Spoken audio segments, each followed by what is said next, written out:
Deuxième vidéo sur le chapitre fraction, donc exercice 2. L'exercice 2, en fait, c'est l'inverse de l'exercice 1. Dans l'exercice 1, on vous donnait un carré vide et on vous disait de colorier certaines fractions de ce carré. Ici, on vous donne des figures avec des parties qui sont coloriées et on vous demande quelle fraction de chaque figure est coloriée. Alors attention, dès le départ, dans la première figure, il y a un gros piège. Quand on regarde ça trop vite, on a envie de dire qu'il y a 3 parts. Ce qui n'est pas faux. 1, 2, 3. Par contre, quand on parle de fractions à colorier, on sous-entend à chaque fois que les parts doivent être égales, que ce doit être des parts identiques. Or ici, les 3 parts ne sont pas identiques. Il y en a 2 qui sont égales, 2 petits carrés ici, mais la troisième part n'est pas la même que les 2 précédentes. Donc, il faut imaginer, alors je ne peux pas trop le faire à l'ordinateur, c'est un peu compliqué, donc sur votre feuille, quand vous allez la compléter, avec votre règle, vous allez tracer ici le segment horizontal qui partage la colonne là en 2 parts identiques. On peut placer le milieu de ce côté là, puis on trace le segment qui est là. Et donc on s'aperçoit qu'on forme comme ça 4 parts identiques. Donc là, la mauvaise réponse à ne surtout pas écrire, c'est une part sur 3, parce qu'il n'y a pas 3 parts identiques. En fait, ici, on a colorié une part sur 4. Donc la fraction, c'est 1 sur 4 qui se dit 1 quart. Dans les autres figures, il n'y a pas ce problème-là. Toutes les parts sont identiques. Donc, un premier rectangle qui est partagé, qui est quadrillé en un certain nombre de petits carrés, tous identiques. Le premier réflexe, c'est vrai qu'on a, c'est tout de suite, quand on voit ça, de compter les petits carrés. Alors évidemment, pour les compter, on ne va pas les compter un par un. On va multiplier le nombre de lignes par le nombre de colonnes. Donc des lignes, il y en a 1, 2, 3, 4, 5. Des colonnes, il y en a 1, 2, 3, 4, 5, 6, 7. Donc on calcule 5 fois 7, ça fait 35. 35 petits carrés en tout. Maintenant, il suffit de compter les carrés qui sont coloriés en bleu-violet là.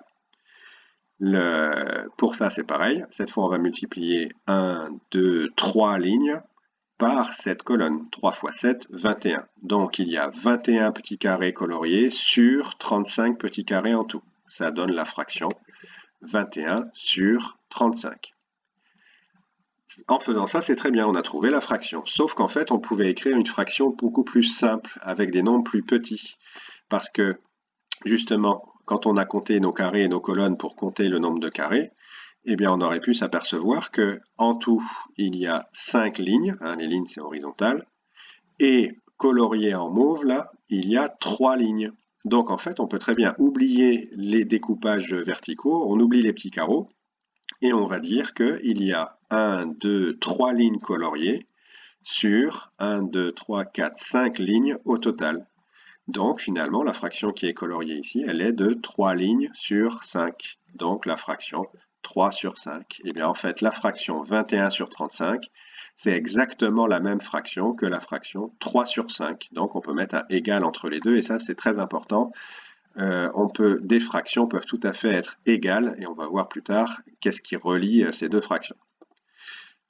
Troisième figure, toujours le même rectangle colorié partagé en 35 petits carrés. Si on compte encore les carrés, cette fois coloriés en rose, on multiplie 5 par 4, ça fait 20. Donc cette fois, la fraction coloriée, elle est de 20 carrés sur 35 au total, donc 20 sur 35. Mais on peut faire la même chose que dans le rectangle précédent, sauf que cette fois, on va compter des colonnes. On s'aperçoit qu'en rose, il y a 1, 2, 3, 4 colonnes entières coloriées sur 7 colonnes entières. Donc ça correspond à la fraction 4 sur 7. Donc la fraction 20 sur 35, elle est tout à fait égale à la fraction 4 sur 7. Et l'intérêt de 4 sur 7, c'est que c'est une fraction, on dit, qui est plus simple, parce que le numérateur 4 et le dénominateur 7 sont des nombres plus petits que le numérateur 20 et le dénominateur 35. Dernier rectangle, toujours le même. Cette fois, attention, on n'a pas de ligne entière coloriée. On s'arrête ici, là c'est pas colorié. On n'a pas non plus de colonne entière de colorié. Et bien donc là, on est bien obligé de compter les carreaux. Donc on a déjà dit qu'il y a 35 carreaux au total. Et ici, pour compter les carreaux coloriés en vert, On va multiplier 3 par 4. 3 fois 4, ça fait 12. Donc cette fois, on est obligé d'écrire qu'il y a 12 carrés sur 35 de coloriés, donc la fraction 12 35e. 12 sur 35.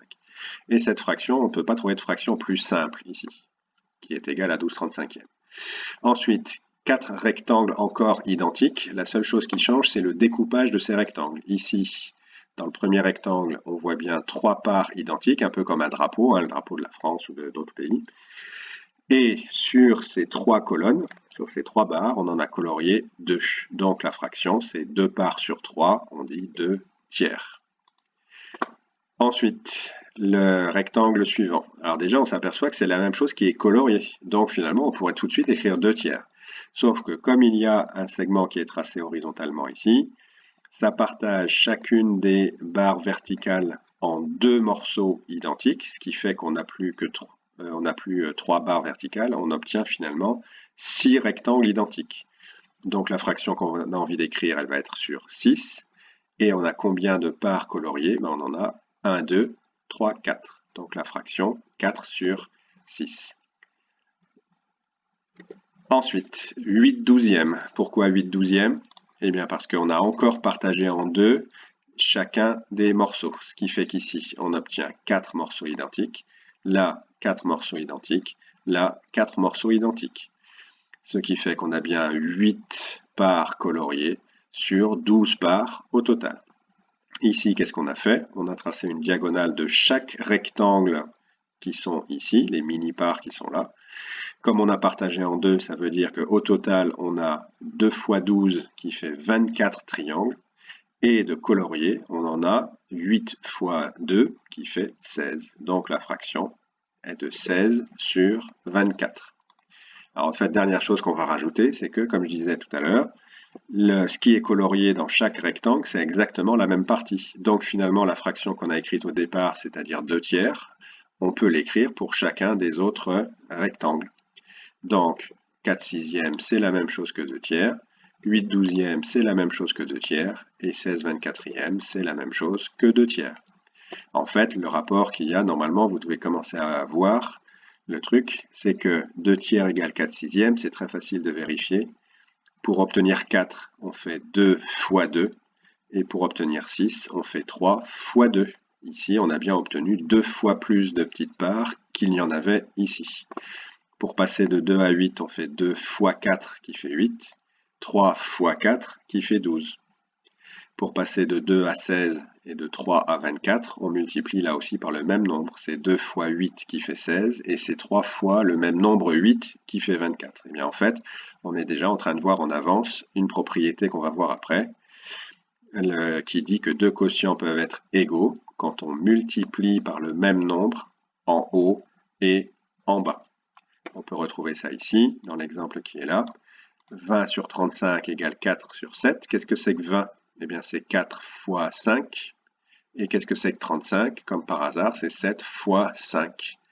Quand on multiplie par 5 en haut et en bas, en fait, on garde la même fraction que 4 sur 7. Donc, on a bien 20 sur 35 égale 4 sur 7, mais on reverra ça dans une autre vidéo.